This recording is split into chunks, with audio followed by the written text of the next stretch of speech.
Special Tracker Team binuo ng PNP.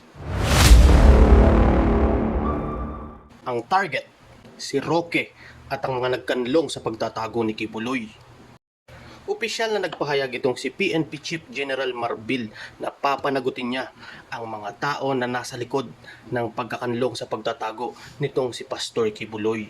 Ito ay matapos ang matagumpay na aksyon ng ating kapulisan upang lumabas sa lungga at mahuli itong puganting pastor. At matapos maaresto itong si pastor, ang kakasuhan naman ngayon ay ang mga konsentidor. Uulitin ko, mga konsentidor. Yung mga taong gumawa ng obstruction para sa pagkakadakip ni Kibuloy, lahat sila kakasuhan. Lahat sila mananagot sa batas. Lahat ng kanilang mga drama, lahat ng kanilang mga hakbang para itago si Kibuloy ay may kaakibat na pananagutan sa ating batas. At ito na nga ang ating Chief PNP.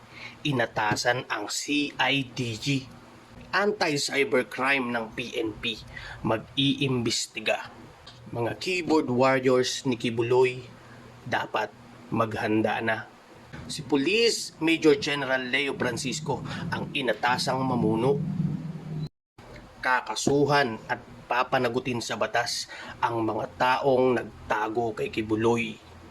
Ito ngang si Harry Roque, si Kibuloy gusto pa yatang gayahin. Gusto pa yatang makipaglaro ng hide and seek sa mga kapulisan natin. Pagharap sa investigasyon sa Kongreso, kanyang tinatakasan. Pero syempre, hindi naman pwede ang ganyan. Kaya ang Kongreso nakipag-ugnayan sa kapulisan. Si Roque pinapaaresto ng Kongreso. Sisiguraduhin ng PNP na ipatupad ang batas at mapanagot ang mga lumalabag dito. Kung si Kibuloy nga ay nahuli, sigurado ganun din si Roque.